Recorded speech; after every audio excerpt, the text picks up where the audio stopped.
come from a broken, a fractured, but your biological moms and dads today, they're not together, and you come from what we would call like the broken family. Anybody in here? Yeah, man, I come from a broken family too. See, I'm from Indiana. All you need to know about Indiana, there's a lot of corn there, and more corn, and corn. But I'm from Indiana, and I come from a family of four.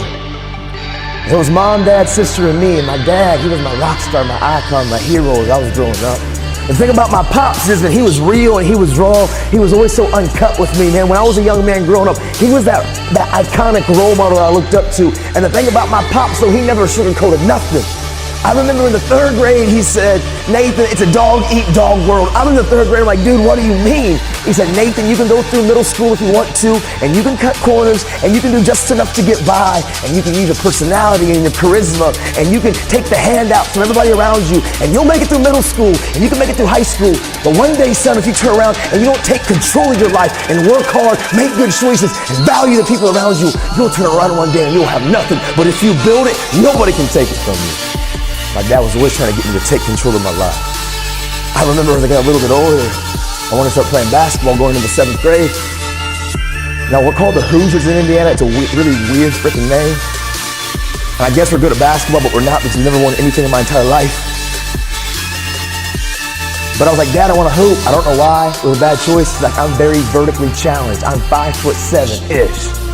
The bun's like 6 foot, it's why it's there. I'm like, Dad, let's play ball, right? And I say, I don't come from a lot of money at all. We don't come from hardly any money at my house when I grew up with my parents. But my grandparents, they were kind enough and they were gonna pour this piece of concrete. And they poured this piece of concrete, and my dad got a telephone pole and he stuck the telephone pole in the ground. And we didn't have a nice Gorilla Glass backboard. We had some old busted down jankety rim. Jankety's the word. And I walked out there on the court with my dad, and I'm excited. It's my icon. I'm playing on a basketball court that I never thought that I was ever gonna get. And my dad said, son, you're supposed to put the ball in the goal. I'm like, yeah, dude, I know that. He said, my job, I'm gonna stop you. Okay, I don't think I quite registered, but I get the ball, I'm excited. He's my role model, my hero. And we check up, and I shoot, and my dad goes, yeah. And I wanna believe he didn't do it on purpose. The ball went, bah. I said, dang. I'm in the 7th grade, you're a grown man, dude. I don't pick up the ball, shoot it again, and my dad, yeah, dude, my dad beat the brakes off of me. Like, I didn't watch that dumb ball go into that dumb goal not one time, and after 2 hours of my dad demoralizing me, like I walked up the court like I was on meltdown mode. Some of you cried, but you cried ugly too when you were a kid. But my mom was watching the whole time. The mom came out the house, yes she did. She said, Tim, why wouldn't you let your son make one bucket? Like, yeah, I just got one bucket, man. Like, I was melting down. But still to this day, I will never forget what my father said to me.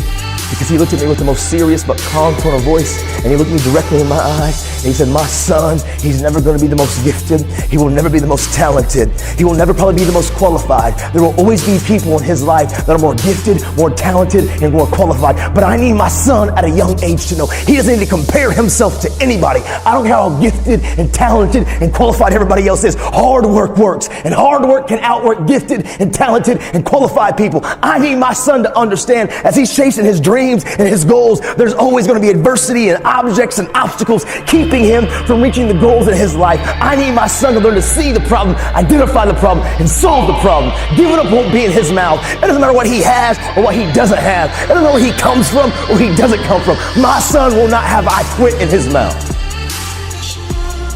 Dude, I just want to make buckets, y'all.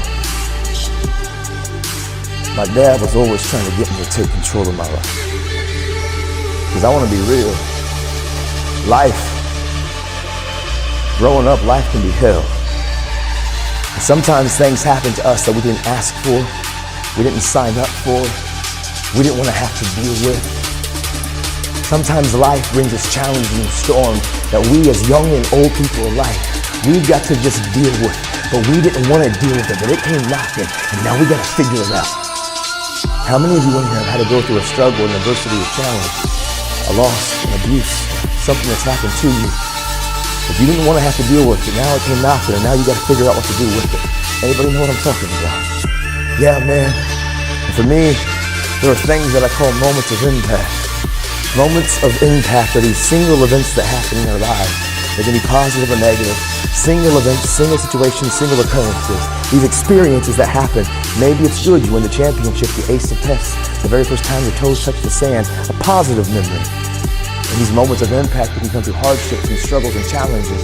Maybe it's when mom and dad got the divorce, or a friend or a family member, that we lose somebody close to us. Or maybe it's some abuse that's happened that nobody knows about. But when that thing, whatever that thing is that happened, that thing that you know, that still to this day, years later, you remember every detail when that thing happened. You remember the people that were around you, the conversations that were being spoken, the clothes that were on your back. The details are more vivid, they're more vibrant because it has impacted you. It is a moment of impact. And even though it was years ago, you remember every single detail.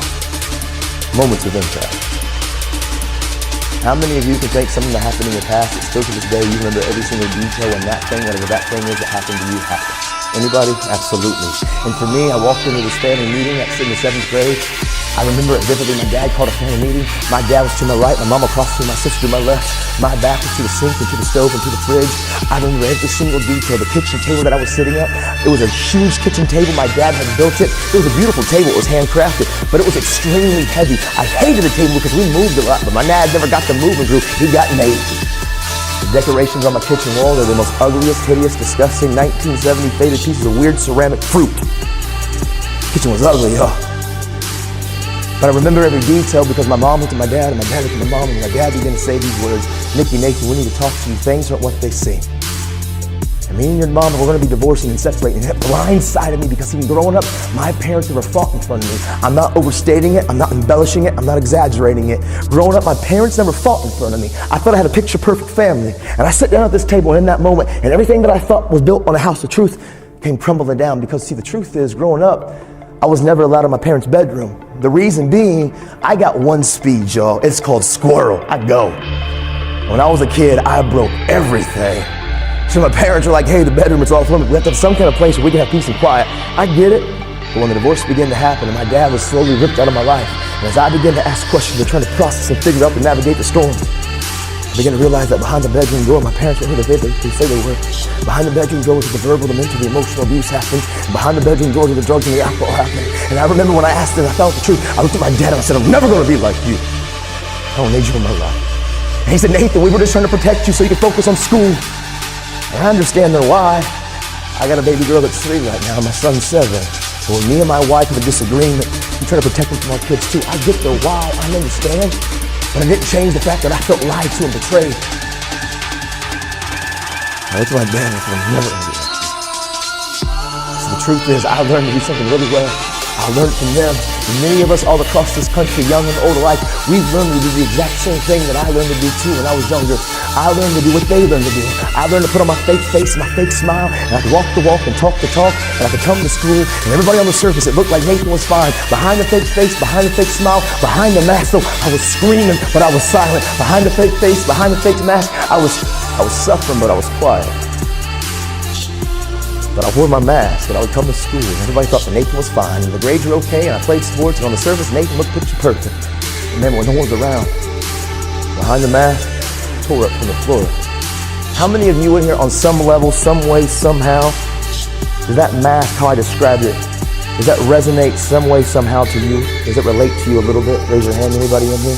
Yeah, see for me, if I could take a picture and the picture that I took, if I could put this picture in every single one of your laps, and the picture that I took would be a description of my life, the picture that I would put in your lap, it would be a picture of me sitting on the beach with the most white, pristine sand, and the ocean waters would be crystal clear and aqua blue. The sunset would be yellow and orange. The picture would look picture perfect. So below the ocean waters was darkness and depths and predators and prey. And I was screaming that I was silent. And I was always screaming that I was quiet. The problem with the mask, pressure bust pipe. And if we don't deal with the hurts and the pains below the surface, that pressure will find danger, destruction, and disaster ways. And we wear the mask because we think the mask is going to keep us safe. But the mask that we wear, honestly, I swear in the heart away, the very thing that I thought was going to keep me safe from all of you, it was the very thing that could hold me hostage.